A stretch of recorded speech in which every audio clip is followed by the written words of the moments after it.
That's chapter 5. And this is going to be where we start blending in molecular geometry, which we had just started sort of touching on. Okay. And so you may recognize these molecular geometry model right here. Hopefully you do. That's the traditional ball and stick model, right? So here we actually have two isomers of a kind of interesting compound. It's an anti-cancer drug, cisplatin. This is the cis isomer, and then we have the trans isomer over here. And so how do we actually figure out the structures for these things? So you are probably familiar with the Vesper model, right? But it's not the only model. It's, again, that kind of, I had mentioned it previously, there's kind of that awkward middle ground that you guys have never heard about because it's too hard to teach easily in a lecture usually, and it's not the like molecular modeling that you would do for most people now, and so they kind of take too much time to do for most people to even bother. Okay, but if you actually need to understand these things, you have to be able to look at these through different models. Because what are models ultimately to you all as you're becoming scientists?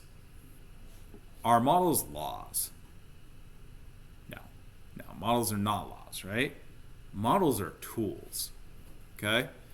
And what you need to understand is under what condition a model works so you can use it as a tool under those conditions, okay?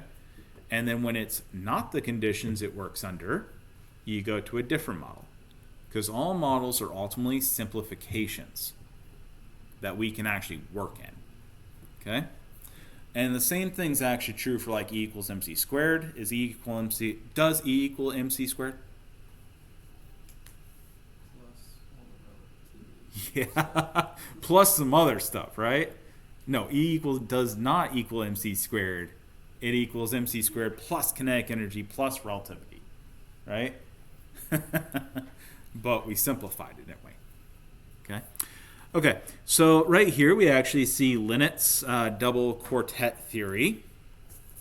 And so what we are seeing is the alpha electron spins. These are the 4 alpha electrons in your free atom or ion. They're going to have the same electron configuration as neon. It's going to occupy the corners of a tetrahedron. And this is going to result in your Pauli principle. And you can actually see that's the same sort of thing you would have gotten from a Vesper model, right? Okay, nice.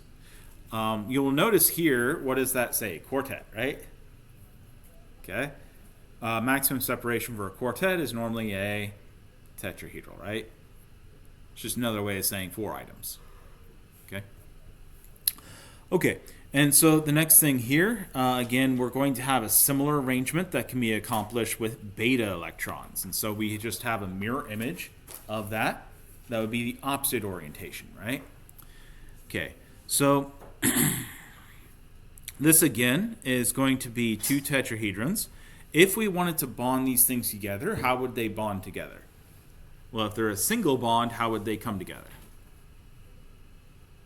They'd be joined by 1 vertice, right? Okay. If it's a double bond, how would we have to incorporate them together then? Yeah, we'd have to join the 2 vertices together so that they could share those electrons, right? And if we incorporate 3 electron groups, how do we get 3 groups together? 3 of the vertices, or when you have 3 vertices, that is a plane, right? 1 vertex is a point, 2 vertices is a line, 3 vertices is a plane. Okay. All right. So here we have this again. This is going to be the hydrogen and fluorine, and what we're seeing here is see how we're matching those 3 vertices in the same plane, so that we can have our interaction. Okay. Okay. And so this right here is going to be the electron probability density for HF molecule. Notice it's very ionic, right? And so our hydrogen here gets very little electron density around it. Our fluorine, on the other hand, ends up with almost all of the electron density, right? Okay. And so this would be a good way to look at this. This is one of the model ways you can look at it. Okay. All right. Okay, so this is that double quartet theory again. We're seeing HF here, and we see that the non-bonding electrons of the F, they're not going to be localized into pairs. The H2O, on the other hand, right here, you're going to have two vertices.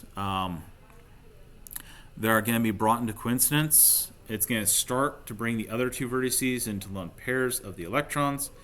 And so we're seeing the blending of the two bonds, giving us the tetrahedral shape with the lone pairs being excluded from that. Okay. Are we past time? Yes, we are. You can just totally just go, hey, Dr. Constant. Okay. Anyways, we'll have three main models that we'll look at this, including the Vesper theory. Now you guys will not be able to sleep tonight because you'll just be